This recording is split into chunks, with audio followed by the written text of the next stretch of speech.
test est basé sur 2 marqueurs du virus, ce qui permet d'augmenter sa capacité de détecter des personnes, donc plus de sensibilité. Par ailleurs, on sait bien aussi que le fait d'avoir 2 marqueurs et des anticorps qui reconnaissent ces 2 marqueurs donne une indication sur la possibilité d'être protégé, donc ce qu'on appelle les anticorps neutralisants. Et je dirais que la deuxième innovation qui est pour moi importante mais qui n'est pas du tout technique, c'est qu'on a 3 sociétés wallonnes qui se sont associées au sein de ce projet.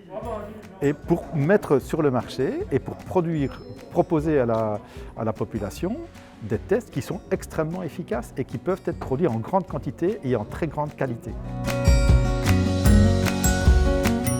Le fait d'avoir un support tel que celui-ci, ça a de multiples avantages. La facilité de la production, parce que tous les équipements de production existent déjà, sont automatisés. Les analyses peuvent être aussi automatisées. Et donc, par exemple, notre petite structure a une capacité de production de 400 plaques par jour. 400 plaques, ça fait quand même 40 000 tests, puisqu'on est à peu près 100 tests par plaque. Donc, à partir du moment où on veut avoir une vue très générale de la population, comme l'ont expliqué nos experts, en matière de sérologie, eh bien, ce genre de test est évidemment extrêmement intéressant et utile. J'étais cette semaine-ci chez mon pharmacien pour lui demander si je pouvais acheter un test. Il m'a dit « Ah non, c'est strictement interdit, vous ne pouvez pas le tester. » Mais vous savez, vous n'avez qu'à traverser, aller en France et là vous pourrez vous tester. Donc je crois que ça devient un petit peu aujourd'hui un jeu que personnellement je ne comprends pas.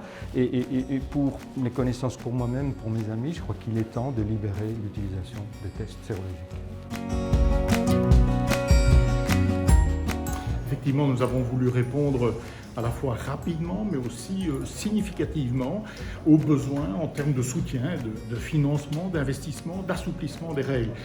Il est évident, nous sommes confrontés à une pandémie mondiale, on doit pouvoir décider rapidement concernant des projets, concernant des groupes qui se mobilisent, comme les entreprises rassemblées aujourd'hui, pour proposer des solutions, pour proposer des tests, pour proposer une réponse face à la maladie. C'était vraiment le fil conducteur de l'attitude du gouvernement wallon.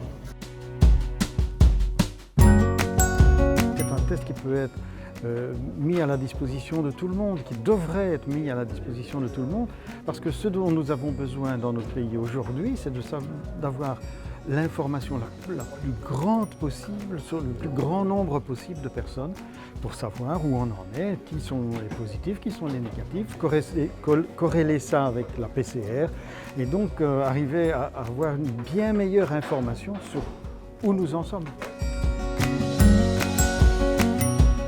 C'est d'avoir un outil de plus qui nous permet à nous, médecins, de mieux comprendre la complexité de la réaction immunitaire face au coronavirus.